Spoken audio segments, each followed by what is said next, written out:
रामचंद्र जी ने कानों से भी कभी दुख का नाम तक नहीं सुना था। महाराज स्वयं जीवन वृक्ष की तरह उनकी सार संभाल किया करते थे। सब माताएं भी दिन रात उनकी ऐसी सार संभाल करती रहती थी जैसे पलक नेत्रों की और सांप अपनी मणि की करते हैं। वहीं श्री रामचंद्र जी अब जंगलों में पैदल फिरते हैं और कंदमूल तथा फल फूलों का भोजन करते हैं।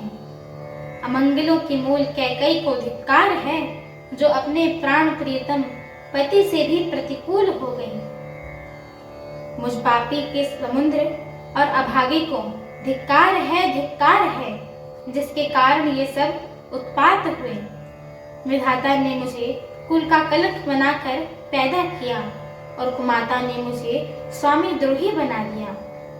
यह सुनकर निषाद राज प्रेम पूर्वक समझाने लगे कि हे नाथ, आप व्यर्थ विषाद किस लिए करते हैं?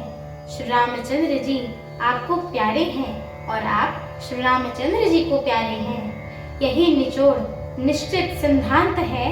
दोष तो प्रतिकूल विधाता को है।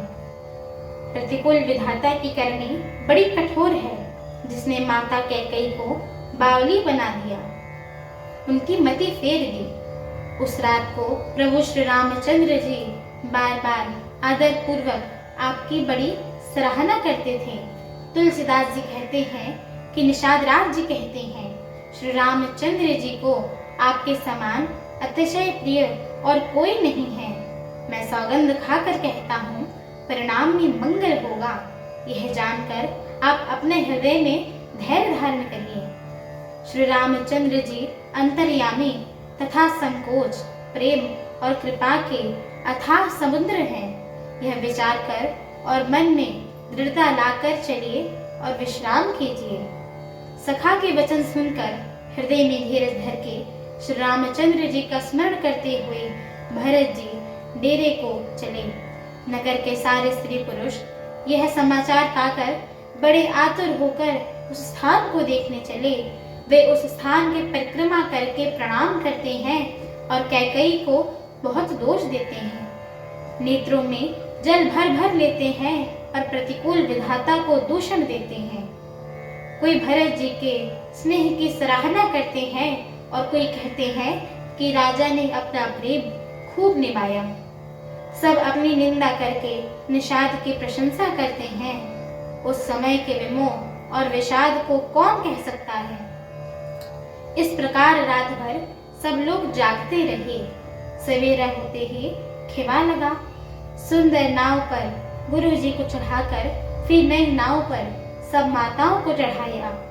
4 घड़ी में सब गंगा जी पार उतर गए। तब भरत जी ने उतरकर सबको संभाला। प्रातः काल प्रक्रियाओं को करके, माता के चरणों की वंदना करके और गुरु जी को सिर नवाकर भरत जी निषाद गणों को रास्ता दिखाने के लिए आगे कर लिया और सेना चल दी।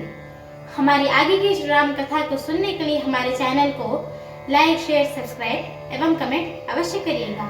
एवं आप सभी हरि भक्तों से हम दोनों बहनों का एक छोटा सा निवेदन है कि कृपया आप सभी हमारे श्री रामचरितमानस जी के इस मंगलमय पाठ को पूरा अवश्य सुना करिए, क्योंकि स्वयं परम पूज्यपाल श्रीमद गोस्वामी तुलसीदास जी महाराज ने कहा है कि जो भी नर नारी, मनुष्य, जीव जंतु एवं पशु पक्षी प्रभु श्री रामचरितमानस जी के इस मंगलमय पाठ को सुनते हैं, गाते हैं, कहते हैं एवं श्रवण करते हैं, उनके जन्म जन्मांतर के सारे पाप नष्ट हो जाते हैं।